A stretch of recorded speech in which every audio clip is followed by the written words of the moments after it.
Good morning students, I am Ms. Kiran Goswami, MSc in Mental Health Nursing. In today's class we will see about the non-probability sampling technique. Okay, in last class we have completed na probability sampling technique. Now we will start this. Okay, so you all have remembered that one thing is there in the probability sampling technique. Now what is that?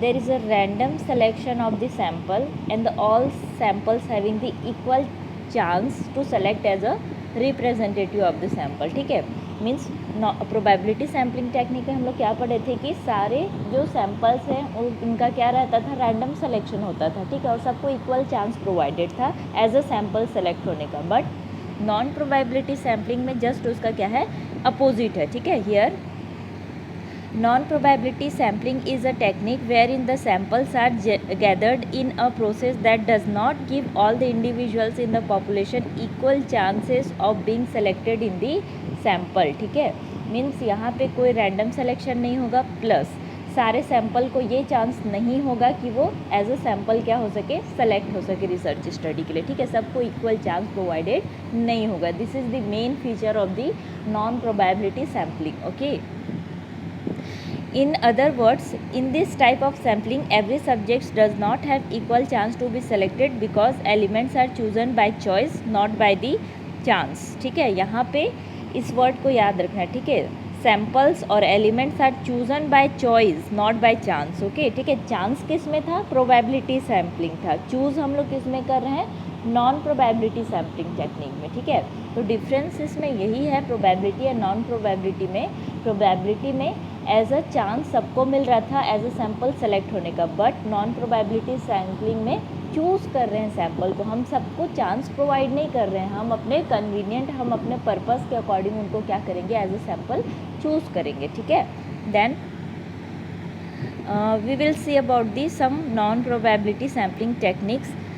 First is what, purposive sampling. Second is the convenience sampling. Third is consecutive sampling. Fourth is the quota sampling, and last is the snowball sampling. Okay, so one by one we will see. First is what, purposive sampling. ठीक है, purposive that means purpose. ठीक है, इसमें नाम से अपन पहले समझते हैं. पर्पसिव मतलब क्या होता है कि जो रिसर्चर रहता है, ठीक है, वो अपने पर्पस के अकॉर्डिंग, वो अपने माइंड में उसको कुछ पर्पस आता है जिसके अकॉर्डिंग ही सैम्पल को क्या करता है, सेलेक्ट करता है. जैसे कि इसमें लिखा हुआ है, purposive sampling is more commonly known as judgmental और अथॉरिटेटिव सैम्पलिंग. ठीक है, इसके जो अदर नेम्स हैं ना वो तुम लोग को याद रखने पड़ेंगे. ठीक है, जैसे कि पर्पसिव सैम्पलिंग है, उसका दूसरा नाम क्या है, जजमेंटल सैम्पलिंग और अथॉरिटेटिव सैम्पलिंग. ठीक है, in this type of sampling subjects are chosen to be part of sample with a specific purpose in mind. ठीक है, मीन्स जो सब्जेक्ट है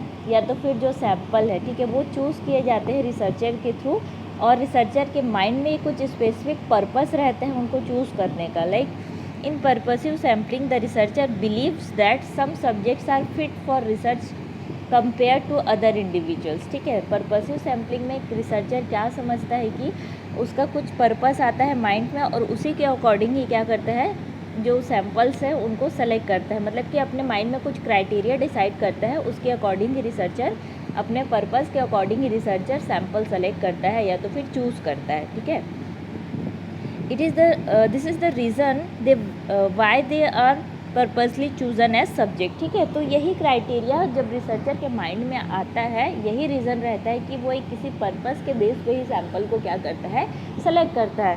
so here researcher is choosing the sample by the purpose. Okay, purpose मतलब choice कर रहा है. ठीक है, यहाँ पे कोई चांस नहीं मिल रहा है, मतलब कि कोई रैंडम सेलेक्शन नहीं है. ठीक है, देन एग्जाम्पल के लिए अपन देखते हैं पर्पसिव सैम्पलिंग का. यहाँ पे दिया हुआ है, for example a researcher wants to study lived experience of the post disaster depression among people living in earthquake affected areas of Gujarat. ठीक है, अब रिसर्चर क्या करना चाहता है, एक रिसर्च करना चाहता है आफ्टर दी डिज़ास्टर. ठीक है, कोई भी डिज़ास्टर मान लेते हैं, सपोज अर्थक्वेक आया है. ठीक है, अब डिज़ास्टर के बाद बोल रहा है, ठीक है, पोस्ट डिज़ास्टर डिप्रेशन होगा कई वहाँ पे जो पीपल हैं उनमें, गुजरात वाले पीपल में. तो रिसर्चर जो है ना डिप्रेशन को असेस करना चाहता है पोस्ट डिजास्टर वाले पीपल्स में, ठीक है। तो यहाँ पे क्या बोल रहा है, in this case a purposive sampling techniques is used to select the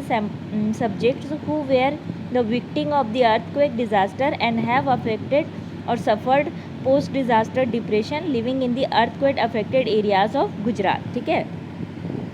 यहाँ पे क्या बोल रहा है कि जो रिसर्चर है क्या कर रहा है कि जो पोस्ट डिप्रेशन या तो फिर विक्टिम्स बने हुए थे अर्थक्वेक का, ठीक है, उन पे रिसर्च करना चाहता है। तो रिसर्चर का एक क्या है पर्पस है, वो सिर्फ क्या करना चाहते हैं, विक्टिम्स जो हैं अर्थक्वेक के उन पे ही रिसर्च करना चाहता है डिप्रेशन को असेस करने के लिए, ठीक है। तो एक पर्पस लेके अपने माइंड पे चल रहा है, ठीक है। तो यही है पर्पसिव सैम्पलिंग टेक्निक। रिसर्चर अपने माइंड में एक पर्पस तैयार करता है और उसी के बेस पे क्या करता है, रिसर्च करना चाहता है। यहाँ पे एग्जांपल में रिसर्चर का पर्पस क्या है, वो विक्टिम्स के ऊपर रिसर्च करना चाहता है जो कि पोस्ट डिप्रेशन पोस्ट अर्थक्वेक या पोस्ट डिजास्टर फेस किए हुए हैं, okay. So this all are about the purposive sampling technique. Next we will see about the merits, demerits you have to see, okay. Then next sampling technique is the convenience sampling, okay. Convenience, that means what it is, excuse me,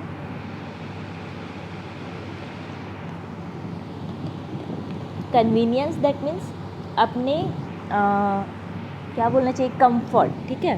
convenience मतलब क्या होता है कि अपने comfort के according, ठीक है, means हमको कितना कंफर्टेबल लग रहा है, हमको कितना कन्वीनियंट लग रहा है, इसके अकॉर्डिंग सैम्पलिंग टेक्निक लिए यूज़ किया जाता है। जैसे कि इसमें दिया हुआ है, convenience sampling is probably the most common of sampling technique because it is fast, inexpensive, easy and the subjects are readily available, ठीक है। जैसे कि मैं बताई थी, ये बहुत ज़्यादा क्या होता है, कन्वीनियंट रहता है रिसर्चर के लिए, दैट मीन्स ईजी रहता है, कंफर्टेबल रहता है रिसर्चर के लिए, ठीक है। तो रिसर्चर अपने कन्वीनियंट के अकॉर्डिंग क्या करता है, सैम्पलिंग सेलेक्ट करता है जो उसके लिए क्या हो, फास्ट हो, इनएक्सपेंसिव हो, मतलब ज़्यादा बजट उसमें ना लगे सैम्पलिंग सेलेक्ट करने में, और ईजी हो, ठीक है, ज़्यादा लेंदी मत हो, ठीक है। तो ऐसा अपने कन्वीनियंस के हिसाब से जब रिसर्चर सैम्पल सेलेक्ट करता है, that is what convenience sampling, ठीक है। इसमें अपन एग्जाम्पल के थ्रू देखते हैं। जैसे इसमें दिया हुआ है, for example if a researcher wants to conduct a study on the older people residing in the Ludhiana and the researcher observed that he can meet several older peoples coming from the morning walk in the park located near his residence in Ludhiana. He can choose these people as his research subject. These subjects are readily accessible for the researcher and may help him to save time, money and resources, ठीक है। Researcher क्या करना चाहता है कि research करना चाहता है जो भी ओल्डर पीपल है ना, तो मॉर्निंग वॉक उनके लिए कितना बेनिफिशियल है, इस पे वो रिसर्च करना चाहता है। तो क्या करता है कि वो अपने जो आसपास के जो एरियाज़ हैं, लाइक गार्डन है, पार्क है, तो वहाँ पे ओल्डर पीपल उसको मिल जाएंगे बहुत सारे, ठीक है। तो वो अपने क्या कर रहे हैं, कन्वीनियंट के हिसाब से सैंपल सेलेक्ट कर रहे हैं, मतलब कि उसके आसपास में जितने पीपल मिल जाए वो उन पे रिसर्च करना चाहता है, ओल्डर पीपल पे, ठीक है। तो अपने रिसर्चर जो रहता है वो अपने कन्वीनियंट के हिसाब से यहाँ पे क्या करता है, रिसर्च करता है to save the time, money and the resources, ठीक। So this is about the convenient sampling technique. Then next we will see about the consecutive sampling technique. Here, sorry ना, convenient sampling is also known as accidental sampling, ठीक है। other name you have to remember, okay। first क्या था, purposive sampling का दूसरा नाम क्या था, here judgmental and authoritative sampling, ठीक है। और convenient sampling का दूसरा नाम क्या है, यहाँ पे दिया हुआ है accidental sampling, okay।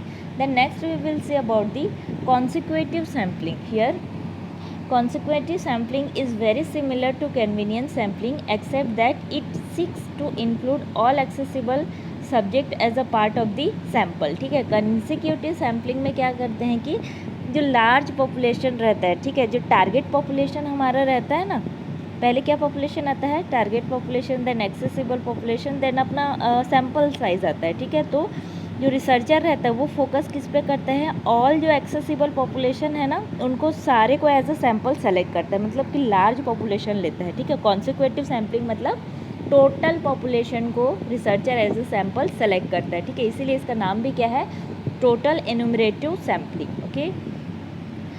Second line, this probability sampling technique can be considered as the best of the all non-probability sample because it includes all the subjects are available which make the sample a better representative of the entire population. ठीक है, इसमें जो researcher रहता है पूरा का पूरा क्या करता है, एक्सेसिबल पॉपुलेशन को लेता है, जिसलिए ये प्रोबेबिलिटी टेक्निक सबसे क्या रहता है, बेस्ट रहता है, क्योंकि इसमें ज़्यादा सैम्पल्स रहते हैं तो रिजल्ट भी क्या होता है, ज़्यादा इफेक्टिव आता है. ओके, यहाँ पे देखना सेकेंड पैराग्राफ में थर्ड लाइन एग्जाम्पल के लिए अपन देखते हैं.